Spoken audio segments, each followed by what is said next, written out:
വാർത്തകളിലേക്ക് വിശദമായി. പാർട്ടി ആവശ്യപ്പെട്ടാൽ മത്സരിക്കുമെന്ന എം.ഐ. ഷാനവാസിന്റെ മകളുടെ പ്രഖ്യാപനത്തിനെതിരെ കെ.എസ്.യു. വിജയസാധ്യതയുള്ള മണ്ഡലങ്ങളിൽ പ്രവർത്തകരുടെ വികാരം മാനിക്കാതെ സ്ഥാനാർത്ഥികളെ നിശ്ചയിക്കരുത്. അമീന ഷാനവാസ് ആദ്യം പാർട്ടിയിൽ പ്രവർത്തിക്കട്ടെ എന്നും കെ.എസ്.യു. സംസ്ഥാന പ്രസിഡന്റ് കെ.എം. അഭിജിത്ത് പറഞ്ഞു. പാർട്ടി ആവശ്യപ്പെട്ടാൽ വയനാട്ടിൽ മത്സരിക്കുമെന്ന അമീന ഷാനവാസിന്റെ പ്രസ്താവന വിവാദമാവുകയാണ്. വയനാട്ടിൽ അമീന ഷാനവാസിനെ മത്സരിപ്പിക്കരുതെന്നാവശ്യപ്പെട്ട് കെ.എസ്.യു. രംഗത്തെത്തി. തിരുത്തൽവാദത്തെ നേതൃത്വം കൊടുത്ത എം.ഐ. ഷാനവാസിന്റെ മകൾ ആദ്യം പാർട്ടിയിൽ പ്രവർത്തിക്കണം. വിജയമുറപ്പുള്ള സീറ്റുകളിൽ പ്രവർത്തകരുടെ വികാരം പരിഗണിക്കാതെ സ്ഥാനാർത്ഥിയെ നിശ്ചയിക്കരുതെന്നും കെ.എസ്.യു. സംസ്ഥാന പ്രസിഡന്റ് കെ.എം. അഭിജിത്ത് ഫേസ്ബുക്ക് പോസ്റ്റിൽ പറയുന്നു. അമീനയുടെ സ്ഥാനാർത്ഥിത്വത്തെക്കുറിച്ചുള്ള ചോദ്യത്തിന് ഹൈക്കമാൻഡ് തീരുമാനിക്കുമെന്നായിരുന്നു കെ.പി.സി.സി. അധ്യക്ഷൻ മുല്ലപ്പള്ളി രാമചന്ദ്രന്റെ വിശദീകരണം. ഹൈക്കമാൻഡാണ് ഇക്കാര്യത്തിൽ ശുചിത്വമായിട്ട് ആലോചിച്ച് തീരുമാനമെടുക്കേണ്ടത്. സംസ്ഥാന നേതൃത്വം വ്യക്തമായ നിലപാട് സ്വീകരിക്കാതായതോടെയാണ് മക്കൾ രാഷ്ട്രീയത്തിനെതിരെ പരസ്യ നിലപാടുമായി കെ.എസ്.യു. രംഗത്തെത്തിയത്. വയനാട് മണ്ഡലത്തിൽ കോഴിക്കോട് ഡി.സി.സി. പ്രസിഡന്റ് ടി സിദ്ദിഖ് മത്സരിക്കണമെന്ന നിലപാടിലാണ് കെ.എസ്.യു. ന്യൂസ് 18 കോഴിക്കോട്. യു.ഡി.എഫിനെ വട്ടം കറക്കി മൂന്നാം സീറ്റ് ചോദിച്ച് മുസ്ലിം ലീഗ്.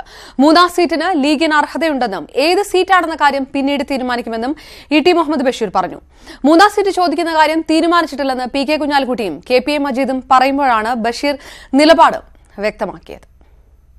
കെ.എം. മാണി രാഹുൽ ഗാന്ധിയോട് നേരിട്ട് രണ്ടാം സീറ്റ് ചോദിച്ചതിന് പിന്നാലെയാണ് ലീഗ് മൂന്നാം സീറ്റിനായി രംഗത്തെത്തിയത്.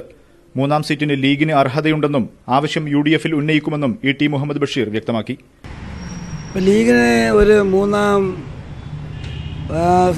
പാർലമെന്റ് സീറ്റ് ചോദിക്കാൻ അർഹതയുണ്ട്. ഞങ്ങൾ ചോദിക്കും.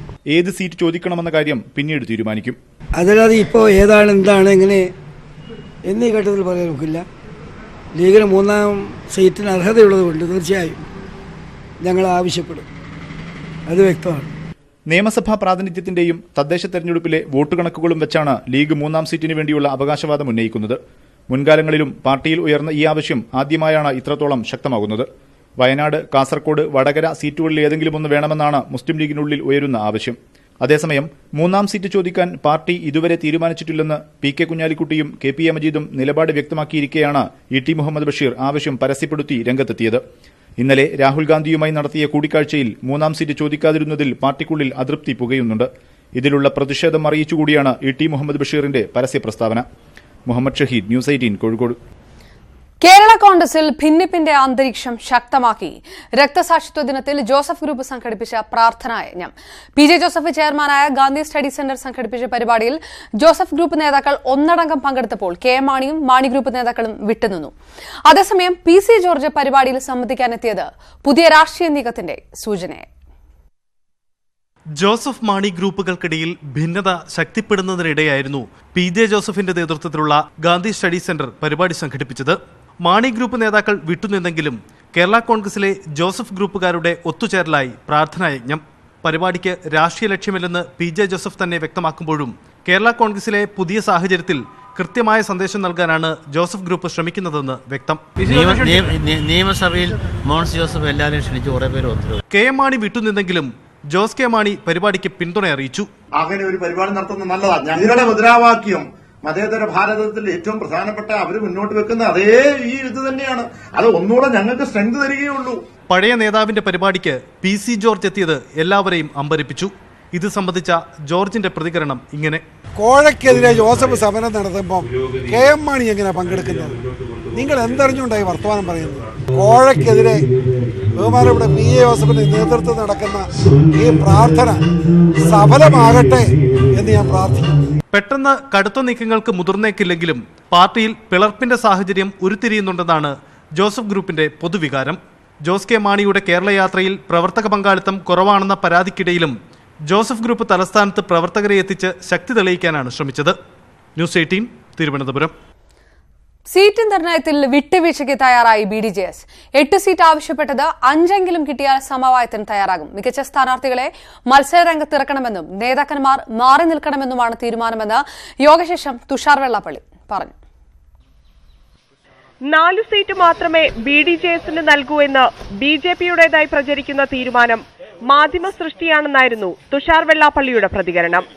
8 സീറ്റ് ആവശ്യപ്പെട്ടിട്ടുണ്ടെങ്കിലും സമവായത്തിന് തയ്യാറാണ്. 8 സീറ്റാണ് ഞങ്ങളിപ്പോൾ ചോദിച്ചിട്ടുള്ളത്. അതിൽ അങ്ങോട്ടും ഇങ്ങോട്ടും എന്തെങ്കിലും സംസാരിച്ചാൽ വ്യത്യാസം വരുത്തണമെങ്കിൽ വ്യത്യാസം വരുത്തി അത് ഫൈനലൈസ് ചെയ്യും. നേതാക്കന്മാർ മത്സരിക്കുന്നതിനെ വിമർശിച്ച തുഷാർ മികച്ച പ്രവർത്തകരെയാണ് മത്സരരംഗത്തിറക്കേണ്ടതെന്നും അഭിപ്രായപ്പെട്ടു. കേന്ദ്ര സർക്കാരിൽ നിന്ന് ഇതുവരെ സ്ഥാനമാനങ്ങളൊന്നും ആവശ്യപ്പെട്ടിട്ടില്ല. തെരഞ്ഞെടുപ്പിന് ശേഷം BDJS അർഹതപ്പെട്ട ആനുകൂല്യങ്ങൾ ചോദിച്ചു വാങ്ങും. മുന്നോക്ക സാമ്പത്തിക സംവരണ വിഷയത്തിൽ കേന്ദ്ര സർക്കാരിനെ BDJS പിന്തുണയ്ക്കില്ല. BDJS സംബന്ധിച്ചിടത്തോളം ഞങ്ങൾ സാമ്പത്തിക സംവരണത്തെ അനുകൂലിക്കുന്നവരല്ല. അത് വ്യക്തമായിട്ടുള്ള ധാരണ ഞങ്ങൾക്കുണ്ട്. അത് ഒരു അതിന്റെ വേദികൾ ഞങ്ങൾ അതിന്റെ അഭിപ്രായങ്ങൾ ഞങ്ങൾ അറിയിക്കും. സ്ഥാനാർത്ഥികളെ സംബന്ധിച്ച തീരുമാനം NDA യോഗത്തിന് ശേഷമുണ്ടാകും. 8 സീറ്റുകൾ ആവശ്യപ്പെട്ട BDJSന് 5 സീറ്റുകളെങ്കിലും ലഭിക്കുമെന്ന പ്രതീക്ഷയാണുള്ളത്. തുഷാർ മത്സരിക്കണമെന്ന് സ്റ്റേറ്റ് കൌൺസിൽ യോഗത്തിൽ ആവശ്യമുയർന്നെങ്കിലും BDJS അധ്യക്ഷൻ തെരഞ്ഞെടുപ്പിൽ നിന്ന് വിട്ടുനിൽക്കാനാണ് സാധ്യത. ന്യൂസ് 18 ആലപ്പുഴ. CPM നേതാവും മുൻ MLAയുമായ സൈമൺ ബ്രിട്ടോയുടെ മരണകാരണത്തെക്കുറിച്ച് വ്യക്തത വന്നിട്ടില്ലെന്ന് ഭാര്യ സീന ഭാസ്കർ. സൈമൺ ബ്രിട്ടോ ഹൃദ്രോഗി ആയിരുന്നില്ലെന്നും മരണ സർട്ടിഫിക്കറ്റിൽ അങ്ങനെയാണ് രേഖപ്പെടുത്തിയതെന്നും അവർ പറഞ്ഞു. സൈമൺ ബ്രിട്ടോയെ നേരത്തെ ആശുപത്രിയിൽ എത്തിച്ചിരുന്നെങ്കിൽ അദ്ദേഹത്തെ രക്ഷപ്പെടുത്താമായിരുന്നുവെന്നാണ് ചികിത്സിച്ച ഡോക്ടറുടെ പ്രതികരണം. സൈമൺ ബ്രിട്ടോയുടെ മരണ സർട്ടിഫിക്കറ്റിലെ ആശയക്കുഴപ്പം നീക്കണമെന്നാണ് ഭാര്യ സീന ഭാസ്കറിന്റെ ആവശ്യം. ബ്രിട്ടോയ്ക്ക് ഹൃദയ സംബന്ധമായ അസുഖങ്ങളില്ല, എന്നാൽ മരണകാരണം അങ്ങനെയാണ് സർട്ടിഫിക്കറ്റിൽ രേഖപ്പെടുത്തിയിട്ടുള്ളത്. മരണ സർട്ടിഫിക്കറ്റിലെ പ്രായവും തെറ്റാണ്, എന്നാൽ മരണത്തിൽ ദുരൂഹതയുണ്ടെന്ന് പറയുന്നില്ലെന്നും സീന വ്യക്തമാക്കി. അല്ല, CAD പേഷ്യന്റ് ആയിരുന്നില്ല ബ്രിട്ടോ. പിന്നെ 68 വയസ്സും ആയിരുന്നില്ല. 25 വർഷമായിട്ട് ബ്രിട്ടോടൊപ്പം ജീവിക്കുമ്പോൾ ഒരു തവണ പോലും ഇങ്ങനൊരു ഹൃദയ സംബന്ധമായൊരു ബുദ്ധിമുട്ട് ബ്രിട്ടോയ്ക്ക് വന്നിട്ടില്ല. ആശുപത്രിയിൽ എത്തിക്കുമ്പോഴേക്കും സൈമൺ ബ്രിട്ടോ മരിച്ചിരുന്നുവെന്നാണ് തൃശൂരിലെ ദയാ ഹോസ്പിറ്റൽ MD ഡോക്ടർ അബ്ദുൽ അസീസിന്റെ പ്രതികരണം. നേരത്തെ എത്തിച്ചിരുന്നെങ്കിൽ രക്ഷപ്പെടുത്താമായിരുന്നു. ബന്ധുക്കളാരും ഒപ്പമുണ്ടായിരുന്നില്ലെന്നും കൂടെ വന്നവർ പറഞ്ഞ പ്രായമാണ് ആശുപത്രിയിൽ രേഖപ്പെടുത്തിയതെന്നും ഡോക്ടർ. പുള്ളിയോടെ മരിച്ചിട്ടാണ് കൊണ്ടുവന്നത്. ഇവിടെ ആംബുലൻസിൽ സംസാരിച്ചു എന്ന് പറഞ്ഞു. അപ്പോൾ അതുകൊണ്ട് ഞങ്ങളിവിടെ പൾസും BP ഒന്നും ഉണ്ടായിരുന്നില്ല. വരുമ്പോൾ ECG ഫ്ലാറ്റ് ആയിരുന്നു. മരണ സർട്ടിഫിക്കറ്റിലെ ആശയക്കുഴപ്പം CPMനെ അറിയിക്കുമെന്നും പാർട്ടി ചെയ്ത സഹായങ്ങളിൽ പരാതിയില്ലെന്നും സീന വ്യക്തമാക്കി. ന്യൂസ് 18 കൊച്ചി.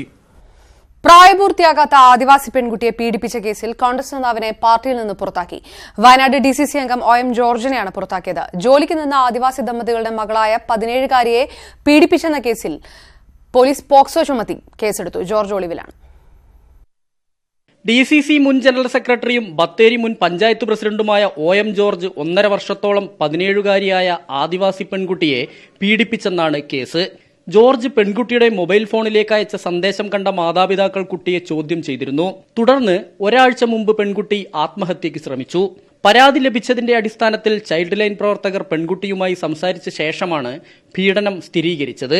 വിവരം പോലീസിന് കൈമാറിയെങ്കിലും യഥാസമയം നടപടി സ്വീകരിച്ചില്ലെന്നും ജോർജിന് രക്ഷപ്പെടാൻ അവസരം നൽകിയെന്നും ആക്ഷേപമുണ്ട്. ജോർജിനെ പാർട്ടിയിൽ നിന്ന് പുറത്താക്കിയതായും കുറ്റക്കാരെ സംരക്ഷിക്കില്ലെന്നും KPCC അധ്യക്ഷൻ മുല്ലപ്പള്ളി രാമചന്ദ്രൻ. ഒരു നിലപാടുമില്ല. അദ്ദേഹത്തെ അന്വേഷണ വിധേയമായി പാർട്ടിയിൽ സസ്പെൻഡ് ചെയ്തിരിക്കുന്നു. അന്വേഷണം നടത്തും. മാത്രമല്ല, അദ്ദേഹം കുറ്റക്കാരനെന്ന് പറഞ്ഞാൽ ഒരുപക്ഷെ പാർട്ടിയിൽ നിന്നത്തേക്കുമായിട്ട് അദ്ദേഹത്തെ പുറത്താക്കും. SMS DYSP കുബേരൻ നമ്പൂതിരിക്കാണ് അന്വേഷണ ചുമതല. ഇതിനെക്കുറിച്ച് ഒന്നും പറയാം. ഈ കുട്ടിയുടെ 164 അത് രേഖപ്പെടുത്താൻ വേണ്ടിയിട്ട് മജിസ്ട്രേറ്റിന് റിക്വസ്റ്റ് കൊടുത്തിട്ടുണ്ടെന്നാണ് ഞാൻ മനസ്സിലാക്കുന്നത്. ജോർജിനെ ഒളിവിൽ പോകാൻ പോലീസ് സഹായിച്ചെന്ന ആരോപണം അന്വേഷിക്കുമെന്ന് വനിതാ കമ്മീഷൻ അംഗം അഡ്വക്കേറ്റ് താര പറഞ്ഞു.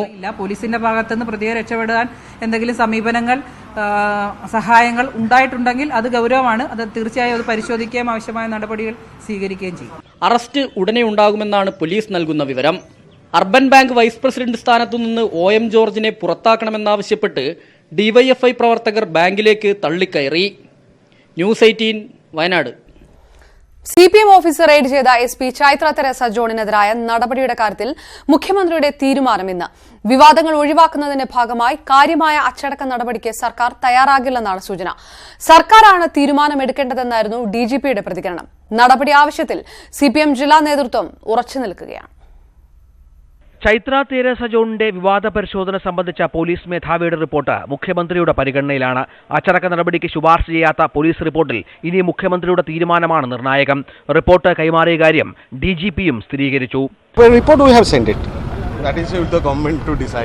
പോലീസ് ഉദ്യോഗസ്ഥർക്കെതിരെ നടപടി വേണമെന്ന ആവശ്യത്തിൽ CPM ജില്ലാ നേതൃത്വം ഉറച്ചു നിൽക്കുകയാണ്. പോലീസ് റിപ്പോർട്ട് എന്തായാലും സർക്കാർ തലത്തിൽ അച്ചടക്ക നടപടി ഉണ്ടാകുമെന്ന സൂചനയാണ് CPM വൃത്തങ്ങൾ നൽകുന്നത്. നടപടി സ്വീകരിക്കേണ്ടതൊക്കെ ഗവൺമെന്റാണ്. ഞങ്ങൾ ഗവൺമെന്റ് ശ്രദ്ധയപ്പെടുത്തിയിട്ടുണ്ട്. എന്നാൽ പാർട്ടി ഓഫീസിൽ പരിശോധന നടത്തിയതിന്റെ പേരിൽ പോലീസ് ഉദ്യോഗസ്ഥർക്കെതിരെ കൂടുതൽ നടപടി വേണമെന്നാണ് സർക്കാർ തലത്തിലെ ധാരണയെന്നാണ് സൂചന. ഇതിനിടെ രക്തസാക്ഷി ദിനാചരണവുമായി ബന്ധപ്പെട്ട മുഖ്യമന്ത്രിയുടെ പരിപാടിയിൽ ചൈത്ര തെരേസ ജോണും പങ്കെടുത്തു. ന്യൂസ് 18 തിരുവനന്തപുരം. തിരുവനന്തപുരത്ത് റോഡിൽ പോലീസുകാരെ മർദ്ദിച്ച കേസിലെ മുഖ്യപ്രതിയായ SFI ജില്ലാ കമ്മിറ്റി അംഗം നസീം കീഴടങ്ങി. കന്റോൺമെന്റ് പോലീസ് സ്റ്റേഷനിലെത്തി കീഴടങ്ങുകയായിരുന്നു. ഇതോടെ കേസിൽ കീഴടങ്ങിയവരുടെ എണ്ണം 5ആയി. നസീം ഒളിവിലായതിനാലാണ് അറസ്റ്റ് വൈകുന്നതെന്ന് പോലീസ് ന്യായീകരിച്ചിരുന്നു. എന്നാൽ യൂണിവേഴ്സിറ്റി കോളേജിൽ കഴിഞ്ഞ ദിവസം മന്ത്രി പങ്കെടുത്ത പരിപാടിയിൽ നസീം എത്തി. ഇതിന്റെ ദൃശ്യങ്ങളടക്കം പുറത്തുവന്നതിന് പിന്നാലെയാണ് നസീം പോലീസ് സ്റ്റേഷനിലെത്തി കീഴടങ്ങിയത്. SFI ജില്ലാ കമ്മിറ്റി അംഗമാണ് നസീം. ഡിസംബർ 12-നാണ് പാളയത്ത് ട്രാഫിക് നിയമലംഘനം തടഞ്ഞ പോലീസുകാരനെ SFI പ്രവർത്തകർ മർദ്ദിച്ചത്. കേസിൽ ശ്രീജിത്ത്, ആരോമൽ, അഖിൽ, ഹൈദർ എന്നീ SFI പ്രവർത്തകർ നേരത്തെ പൂജപ്പുര പോലീസ് സ്റ്റേഷനിൽ കീഴടങ്ങിയിരുന്നു. ന്യൂസ് 18 തിരുവനന്തപുരം. ISRO മുൻ ശാസ്ത്രജ്ഞൻ നമ്പി നാരായണനെ ഗോവിന്ദചാമിയോട് ഉപമിച്ച മുൻ DGP TP സെൻകുമാറിനെതിരെ കേസെടുക്കാൻ പോലീസ് ആലോചിക്കുന്നു. കേസെടുക്കുന്നത് സംബന്ധിച്ച് പോലീസ് നിയമോപദേശം തേടി. നമ്പി നാരായണന് പത്മഭൂഷൺ ലഭിച്ചതിന് പിന്നാലെയായിരുന്നു സെൻകുമാറിന്റെ വിവാദ പ്രസ്താവന. അടുത്ത വർഷം ഗോവിന്ദചാമിക്കും അമറുൽ ഇസ്ലാമിനും ഈ വർഷം വിട്ടുപോയ മറിയം റഷീദയ്ക്കും പത്മവിഭൂഷൺ തന്നെ കിട്ടുമോ എന്ന് എനിക്ക് പ്രത്യാശയുണ്ട്. കൊടും ക്രിമിനലുകളോട് നമ്പിനാരായണനെ ഉപമിച്ചത് കേസെടുക്കേണ്ട കുറ്റമാണെന്ന് ചൂണ്ടിക്കാട്ടി കോഴിക്കോട്ടെ പൊതുപ്രവർത്തകൻ DGPക്ക് പരാതി നൽകിയിരുന്നു. സുപ്രീം കോടതി കുറ്റവിമുക്തനാക്കിയ ആളെ അധിക്ഷേപിക്കുന്നത് നീതിപീഠത്തോടുള്ള വെല്ലുവിളിയാണെന്നും പരാതിയിൽ പറഞ്ഞിരുന്നു. ഈ പരാതിയാണ് പോലീസ് ഗൗരവമായി പരിഗണിക്കുന്നത്. പരാതി തുടർ നടപടിക്കായി തിരുവനന്തപുരം സിറ്റി പോലീസ് കമ്മീഷണർക്ക് കൈമാറി. സെൻകുമാറിനെതിരെ കേസെടുക്കാനോ അന്വേഷണത്തിനോ സാധ്യതയുണ്ടോ എന്ന് പോലീസ് കമ്മീഷണർ S. സുരേന്ദ്രൻ നിയമോപദേശം തേടി. സെൻകുമാർ സംസ്ഥാന സർക്കാരിനെതിരെ രൂക്ഷ വിമർശനങ്ങൾ നടത്തുന്നതിനിടെയാണ് ഈ പരാതിയും നിയമോപദേശം തേടലും. പത്മ പുരസ്കാരം പ്രഖ്യാപിച്ചതിന് പിന്നാലെ പത്രസമ്മേളനം വിളിച്ചാണ് നമ്പിനാരായണനെതിരെ സെൻകുമാർ പ്രസ്താവന നടത്തിയത്. ന്യൂസ് 18 തിരുവനന്തപുരം. പ്രളയാനന്തരവും സംസ്ഥാനത്ത് മെച്ചപ്പെട്ട സാമ്പത്തിക വളർച്ച. മൊത്തം ഉൽപാദനത്തിൽ 7.18% വർധന. മുൻവർഷം ഇത് 6.22% മാത്രമായിരുന്നു. ആസൂത്രണ സമിതി തയ്യാറാക്കിയ സാമ്പത്തിക അവലോകന റിപ്പോർട്ട് ബജറ്റിന് മുന്നോടിയായി സഭയുടെ മേശപ്പുറത്ത് വെച്ചു. കാർഷിക വ്യാവസായിക മേഖലകളിലും ഉത്പാദന മേഖലയിലും വളർച്ച. 14 പൊതുമേഖലാ സ്ഥാപനങ്ങൾ ലാഭത്തിലായി. സർക്കാർ സ്കൂളുകളിൽ കുട്ടികളുടെ എണ്ണത്തിൽ വർധന. പ്രവാസികളുടെയും കുടിയേറ്റ പ്രവാസികളുടെയും എണ്ണം കുറഞ്ഞപ്പോൾ തിരിച്ചുവരുന്ന പ്രവാസികളുടെ എണ്ണം കൂടി.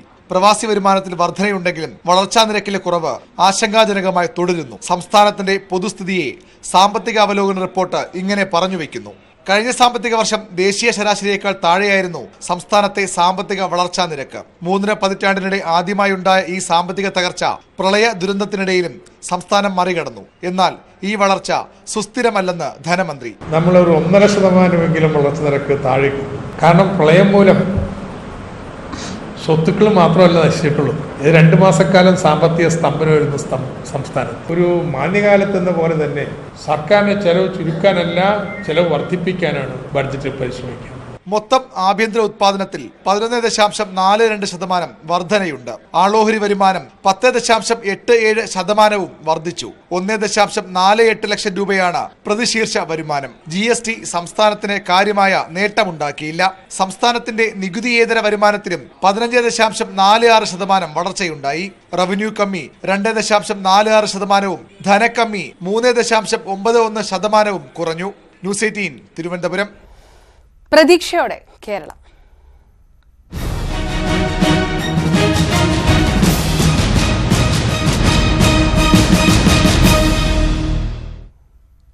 സംസ്ഥാന ബജറ്റ് നാളെ ധനമന്ത്രി തോമസ് ഐസക് നിയമസഭയിൽ അവതരിപ്പിക്കും. പ്രളയ ദുരന്തത്തിന്റെ പശ്ചാത്തലത്തിൽ നവകേരള നിർമ്മാണത്തിന് ഊന്നൽ നൽകുന്ന പ്രഖ്യാപനങ്ങളാകും ബജറ്റിൽ ഉണ്ടാവുക. ലോക്സഭാ തെരഞ്ഞെടുപ്പിന് തൊട്ടു മുൻപായി അവതരിപ്പിക്കുന്ന ബജറ്റിൽ ജനകീയ പ്രഖ്യാപനങ്ങളും പ്രതീക്ഷിക്കാം. സംസ്ഥാനം കടുത്ത സാമ്പത്തിക പ്രതിസന്ധിയിലൂടെ കടന്നുപോകുന്ന സാഹചര്യത്തിൽ ധനമന്ത്രിയുടെ പെട്ടിയിൽ എന്തൊക്കെ എന്നതാണ് എല്ലാവരും ആകാംക്ഷയോടെ കാത്തിരിക്കുന്നത്. രാജ്യത്ത് GST നിലവിൽ വന്നതിന് ശേഷമുള്ള രണ്ടാമത്തെ സംസ്ഥാന ബജറ്റാണ് ഐസക് നിയമസഭയിൽ നാളെ അവതരിപ്പിക്കുക. പ്രളയ ദുരന്തത്തിന്റെ സാഹചര്യത്തിൽ വൻകിട പദ്ധതികളൊന്നും പ്രതീക്ഷിക്കേണ്ടതില്ല. കടുത്ത സാമ്പത്തിക അച്ചടക്കം പാലിക്കുന്ന പ്രഖ്യാപനങ്ങൾ പ്രതീക്ഷിക്കാം. പ്രതിസന്ധിയുണ്ടെങ്കിലും നവകേരള നിർമ്മാണത്തിന് ഊന്നൽ നൽകുമെന്ന പ്രഖ്യാപനങ്ങൾ ഉണ്ടാകുമെന്ന് ധനമന്ത്രി തന്നെ വ്യക്തമാക്കിയിട്ടുണ്ട്. നവോത്ഥാന സന്ദേശ പ്രചരണത്തിനും സ്ത്രീ ശാക്തീകരണത്തിനും ഊന്നൽ നൽകുന്ന പ്രഖ്യാപനങ്ങൾ ഉണ്ടാകും. GST വന്നെങ്കിലും സംസ്ഥാനത്തിന്റെ പരിധിയിലുള്ള മദ്യനികുതിയും വർദ്ധിപ്പിക്കില്ല. പകരം വിഭവ സമാഹരണത്തിന് മറ്റെന്തൊക്കെ സാധ്യതകൾ ബജറ്റിലുണ്ടാകുമെന്നാണ് കണ്ടറിയേണ്ടത്. നികുതിയേതര വരുമാന വർധനവിനും പുതിയ സാധ്യതകൾ തേടാം. പ്രളയമുണ്ടാക്കിയ പ്രത്യേക സാഹചര്യങ്ങളെ പഴിചാരാമെങ്കിലും മുൻ ബജറ്റ് പ്രഖ്യാപനങ്ങളോട് എത്ര കണ്ട് നീതി പുലർത്തുമെന്നതാണ് ധനമന്ത്രിക്ക് മുന്നിലുള്ള വെല്ലുവിളി. മുൻ ബജറ്റിലെ നടപ്പാകാത്ത പ്രഖ്യാപനങ്ങൾ സർക്കാരിനെതിരെ പ്രചരണ വിഷയമാക്കാൻ പ്രതിപക്ഷം തയ്യാറെടുത്തു കഴിഞ്ഞു. ലോക്സഭാ തെരഞ്ഞെടുപ്പ് പ്രഖ്യാപനത്തിലുള്ള സാധ്യത മുന്നിൽ കണ്ടാണ് ഇത്തവണ സംസ്ഥാന ബജറ്റ് നേരത്തെയാക്കിയത്. തെരഞ്ഞെടുപ്പ് ലക്ഷ്യമിട്ടുള്ള ആകർഷക പ്രഖ്യാപനങ്ങളും ധനമന്ത്രിയുടെ പക്കലുണ്ടാകും. 2 ആഴ്ചയായി ബജറ്റ് തയ്യാറാക്കുന്ന തിരക്കിലായ ധനമന്ത്രി അവസാന മിനുക്കുപണികളും പൂർത്തിയാക്കിയാണ് നാളെ നിയമസഭയിലെത്തുക. ന്യൂസ് 18 തിരുവനന്തപുരം.